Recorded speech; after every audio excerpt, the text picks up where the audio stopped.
His children, 6 children, are in the courtroom at this point listening to all of this. And the jury was picked knowing that they needed a certain level of comfort to hear these types of descriptions. It was very emotional and really tough to hear, bro. Is there any message for the alleged victims? Do you apologize on behalf of your father? Do you believe your father's innocent? Do you still convince your father's innocent? Do you apologize on behalf of your father? For the first time, all 3 Combs sisters attended the trial to offer emotional support to their father. However, less than an hour into the proceedings, they rose from their seats, embraced one another tightly, and exited the courtroom in tears. What was shown in the video at that moment that made even Diddy's own daughters unable to stay and watch? That video is arguably the most important piece of evidence because it sets the stage when we're talking about coercion or fraud or force. We need you to step to the side. Step to the side, please. Give us a little space. Give us a little space. Give us a little space. In Manhattan federal court, a tense silence filled the room just before the trial resumed. Cassie introduced a previously unseen video, allegedly capturing footage from a controversial freak-off, a key piece of evidence in the mounting allegations against Diddy. According to prosecutors, the video is crucial, exposing a deeper web of claims that not only implicate Diddy but also touch on long-hidden secrets within his own family. As the footage was formally admitted into evidence, a noticeable shift occurred among the Combs family members. Their expressions grew somber, as if they sensed they were on the brink of confronting something that could not be undone. Moments after the video began playing, Delilah instinctively shielded the eyes of her twin sister, Jessie. Meanwhile, Chance and Justin remained fixated on the screen, unable to look away, until a sudden image of a familiar woman appeared.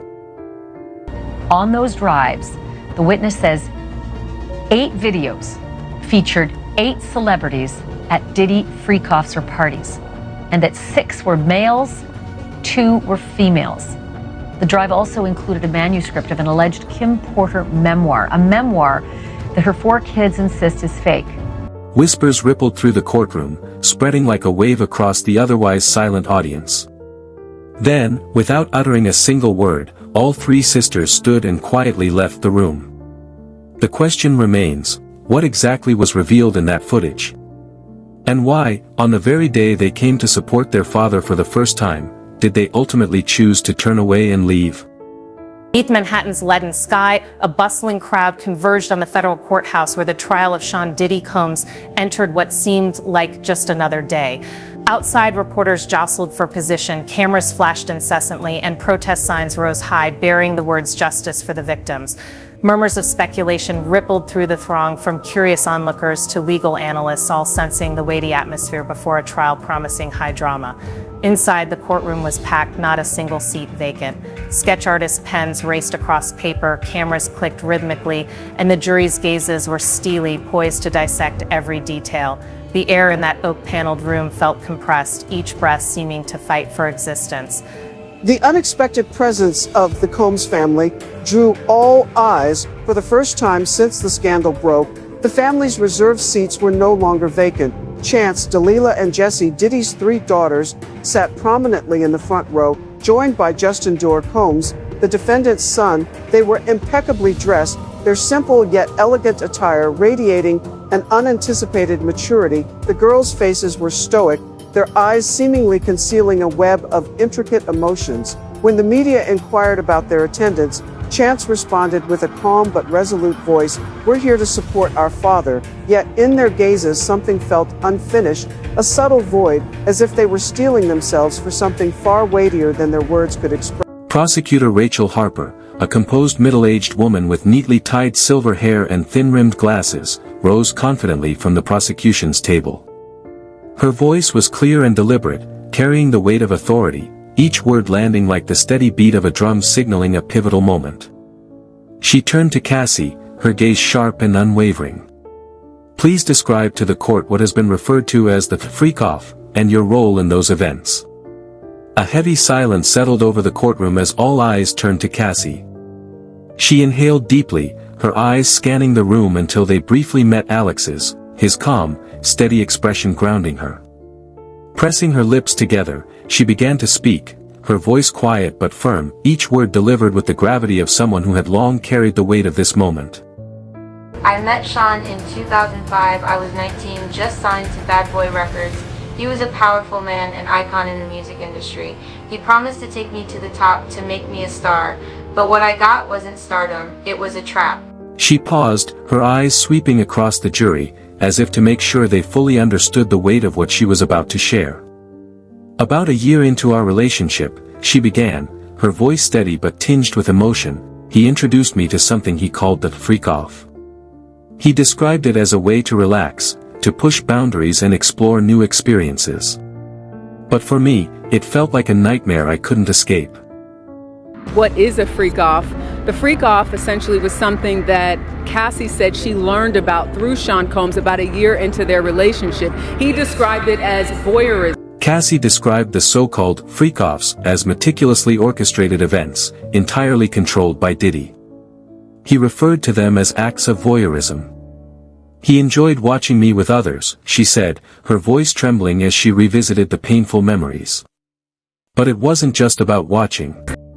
He dictated everything, what I wore, how the room was lit, the acts that were performed, even how much baby oil we were required to apply so our bodies would glisten exactly the way he liked. She went on to explain that Diddy insisted she purchase revealing outfits from specialty boutiques, often selecting the garments himself. I had no say, she told the jury, her voice growing firmer, her eyes locked on theirs. If I resisted, he would threaten me. I felt completely trapped, with no way out. It depends on where the relationship goes. If it's something that you didn't want to share and it's your secret, it's your secret. I do believe in karma if you're hurting people. According to Cassie, the freak-offs were far from brief or spontaneous. They often lasted between 36 and 72 hours. In a trembling voice, she described the physical and emotional toll these events took on her and others involved. One time, a freak-off went on for 4 days, she recalled. They happened weekly, like a mandatory part of my life. Cassie detailed how she was coerced into helping organize the events. I had to find people through platforms like Craigslist or professional services, she said, her eyes lowering with visible shame. I arranged their travel to cities like Miami, Abidjan, New York, Louisiana, Las Vegas. I worked with his team, who pretended to be recruiters. But it was all part of the plan he designed. She explained that Diddy exercised complete control, not only over the participants but also over the environments where the events were held. He directed everything. The lighting started with candles to create a fake sense of romance. Later, he switched to professional stage lighting, as if we were acting in a film where he was the sole director, she said. Cassie went on to describe how Diddy choreographed every aspect, from the participants' movements to the exact acts he wanted to witness. He even insisted on the use of illicit substances to make everyone feel more comfortable, she said, her voice faltering. I remember one time, just before a freak-off, I had to text him to ask, which pill should I take? He told me exactly which one. Now with each moment, the testimony became more and more graphic. Her delivery, though, it never changed.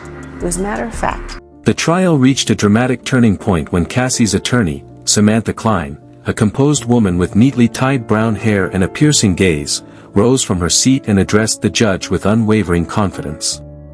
Your Honor, she said, her voice ringing through the courtroom, we respectfully request permission to present video evidence from a 2018 event, labeled the White Party Archive. The courtroom fell into a tense silence as all eyes turned toward the large screen in the corner. As the video began to play, the first images revealed a sprawling seaside mansion, with palm trees swaying in the breeze and neon lights casting vivid colors across the night. Electronic music pulsed in the background, mingling with laughter and indistinct sounds. What initially appeared to be a glamorous gathering soon revealed a far darker reality. These were Diddy's infamous white parties. Exclusive events attended by celebrities, entrepreneurs, and models, supposedly to celebrate luxury and success.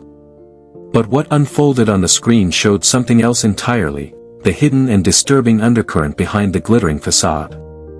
Familiar faces appeared, a well-known businessman in a white suit, a platinum-haired pop star, a model in a shimmering gown, all engaged in compromising behavior. The footage captured the use of illicit substances, blurred lines of consent, and acts that crossed ethical and legal boundaries.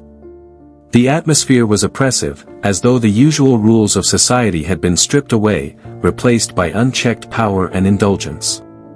From the witness stand, Cassie continued to testify, her voice steady but carrying the weight of deep pain. "I wasn't just a participant," she said. "I was forced to organize every detail, recruiting people, coordinating travel, ensuring everything went according to his plan. I did it under his direction, but never willingly. I was terrified that if I refused, he would release compromising videos of me." She then revealed one of the most chilling aspects of the events. Diddy recorded the freak-offs, systematically archiving the footage. "He told me those videos were his insurance," she said, her voice quivering. "If I ever disobeyed or tried to walk away, he'd make them public, destroying my reputation and my life." In her words, she didn't want to do it, but she felt like she had to do it. Gosh, it's so difficult to hear all of these details. The courtroom fell into stunned silence as the video transitioned to a new scene. On the screen appeared a woman seated on a couch, her eyes vacant, her expression blank, completely unaware she was being recorded. The camera angle left no room for doubt. It was Kim Porter, the late mother of Delilah and Jesse. A sharp gasp cut through the silence. From the front row, Chance instinctively covered his mouth, his hands trembling in shock. Delilah and Jesse, who had until now managed to maintain a veneer of strength, sat utterly still, their faces drained of color. Delilah gripped Jesse's hand so tightly that her nails dug into her sister's palm, as if trying to anchor herself against the overwhelming weight of the moment. Their eyes darted toward Diddy, flashes of panic, anguish, and a profound sense of betrayal written across their faces, before locking onto the haunting image of their mother frozen on the screen. Kim Porter, once celebrated for her strength, grace, and independence, appeared dazed and disoriented, her hollow gaze cutting through the courtroom like a blade. It wasn't just a fleeting moment caught on tape, it felt like a silent accusation, a heartbreaking glimpse into the manipulative world Diddy had allegedly constructed. Her presence in the freak-off footage raised deeply disturbing questions. Had she participated willingly? Was she coerced? Or was she, like so many others, simply another victim caught in a web of control? And then came the unspoken thought shared by many in that courtroom. Kim Porter's death in 2018 was officially ruled as pneumonia, but after witnessing this footage, could it have been something far more sinister? Was she silenced before she could reveal the truth? They might got into a little spat, a little fight, or something went down, and Puff did that play fighting stuff that he always do, and that pillow fighting stuff, and probably smothered her. Have a good evening, guys.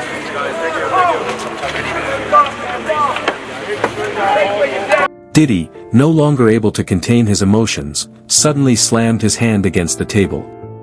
His chair toppled backward with a sharp screech as he rose to his feet, his voice booming across the courtroom.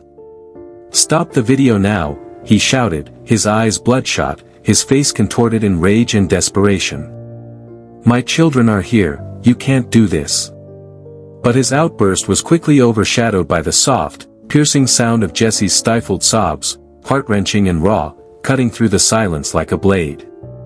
Chance, her own eyes rimmed with red, jumped to her feet and gathered her trembling twin sisters.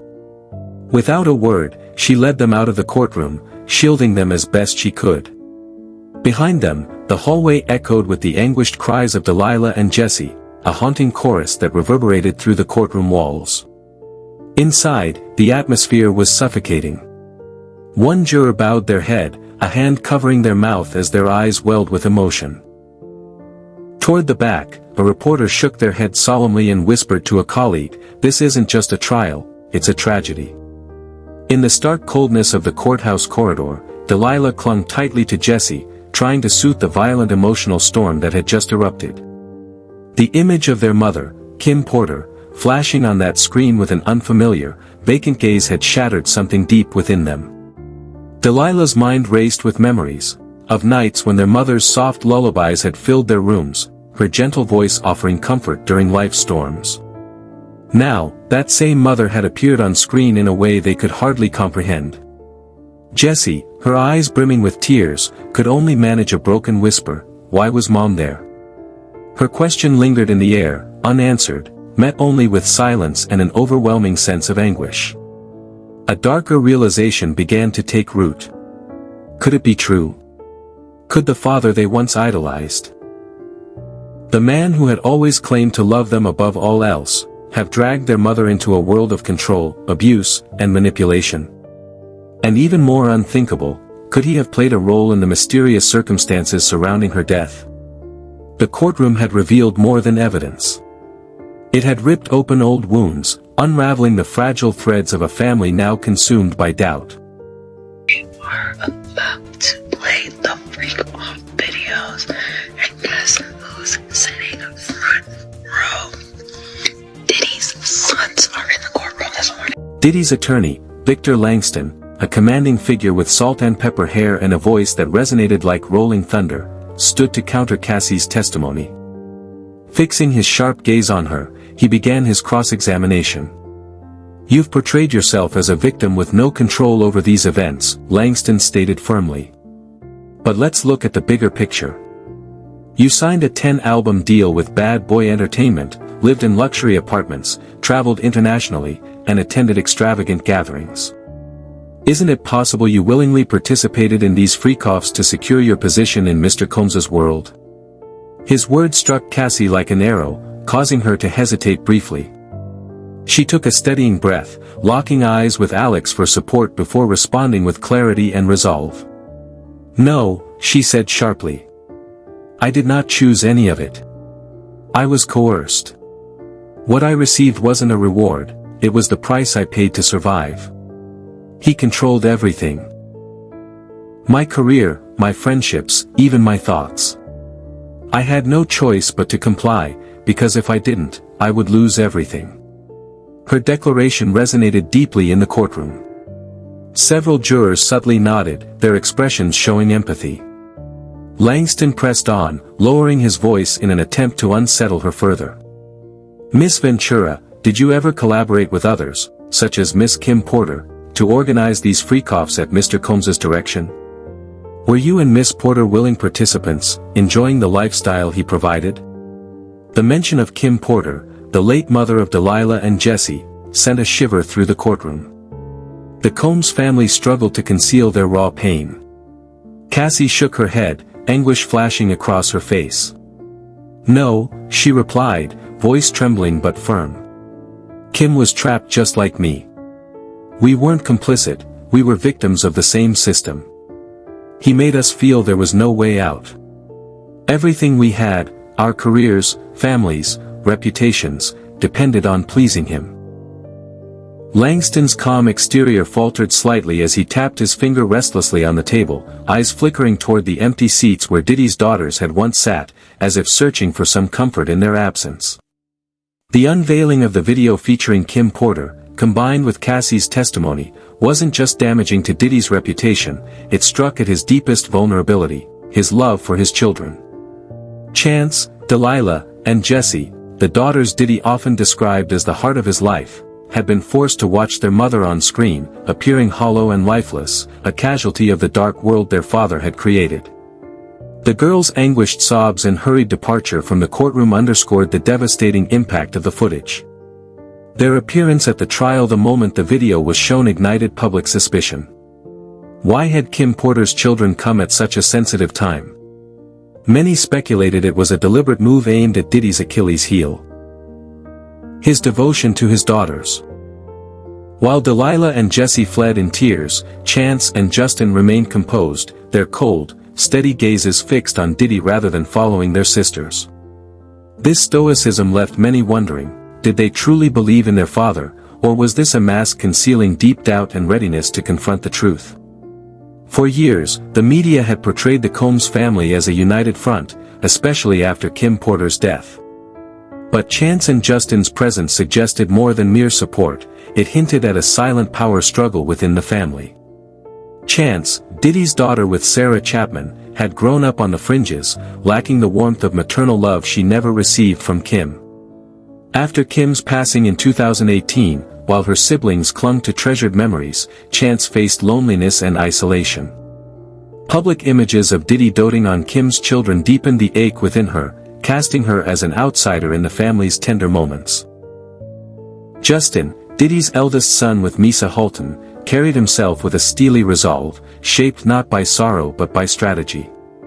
Viewing the Combs family as a chessboard, Justin learned to navigate its complex dynamics, protecting the family's name through quiet strength and calculated moves. His sharp mind had honed itself amidst whispered scandals and fierce rivalries, shaping him into a master tactician ready to shift the balance of power. The timing of Chance, Delilah, and Jesse's attendance was no accident. Despite Diddy's strict orders barring family members from the trial, to protect his image and shield them from painful truths, the siblings appeared together, stunning observers. Rumors suggested that Justin and Chance, each driven by their own pain and ambitions, quietly orchestrated their presence to confront Diddy.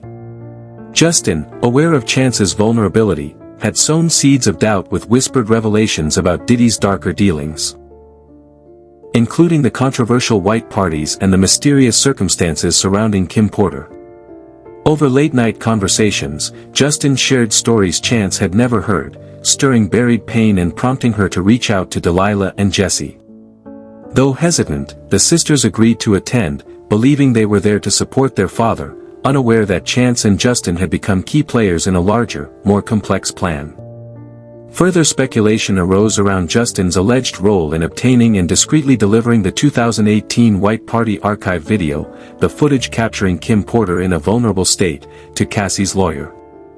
Sources suggest Justin carefully navigated Diddy's loyal inner circle to ensure the video became pivotal evidence, all while arranging security for Cassie and her husband. As the trial unfolded, tension thickened. Cassie's testimony painted a vivid picture of control, fear, and abuse. "He wanted me to be his entirely," she declared, her voice sharp and steady, gripping the jury's attention. Chance, Delilah, and Jesse sat in the front row, each wrestling with their own turmoil. Chance hid her unease behind a mask of loyalty, torn between her father and the painful truths Justin had revealed. Delilah and Jesse looked at their father with love but recoiled in panic when the White Party video played, their cries echoing through the courthouse. Diddy's furious attempt to stop the video, eyes blazing red, was directed not at the court but at Chance and Justin, sensing their quiet defiance. Chance met her father's gaze unflinchingly, her eyes demanding answers. Justin stood cold and unmoved, arms crossed, his expression unreadable yet tinged with a chilling satisfaction as his father's empire began to crumble under the weight of long-buried secrets. Yet beneath Justin's calculated exterior lingered a flicker of conflicted loyalty, a torn love for the father he once idolized, battling the need for justice and the pain of betrayal. Outside the courtroom, public conversation roared across social media platforms. Hashtags like #truth and #DiddySecrets trended, praising Cassie's bravery but also questioning the family dynamics. Many wondered why Chance and Justin, rather than Kim's other children, took the lead in confronting Diddy. Some speculated Justin exploited Chance's wounds to fuel a campaign for revenge or power. One comment captured the mood. "The trial of Diddy isn't just a legal battle, it's a stark exposure of how power can corrupt and manipulate, hiding dark secrets beneath entertainment's glamorous surface." Cassie's testimony and the freak-off videos peeled back the curtain on a world where Diddy wielded absolute control, turning those around him into pawns in his pursuit of power. The footage of Kim Porter forced Diddy's daughters to confront a brutal reality: their mother may have been trapped in a dark underworld their father orchestrated. Delilah and Jesse's anguished escape bore witness to this painful truth, while Chance and Justin's stoic front sparked questions about their true loyalties. As the trial moves forward, the public demands answers. Were the freak-offs merely part of a lavish lifestyle, or did they represent a carefully orchestrated criminal enterprise? And most hauntingly, was Kim Porter's death really an accident, or a secret buried to protect a powerful legacy? These lingering doubts cast a long shadow, challenging the world to look beyond the legend of Diddy and uncover the man behind the myth. Please subscribe and share your thoughts in the comments below.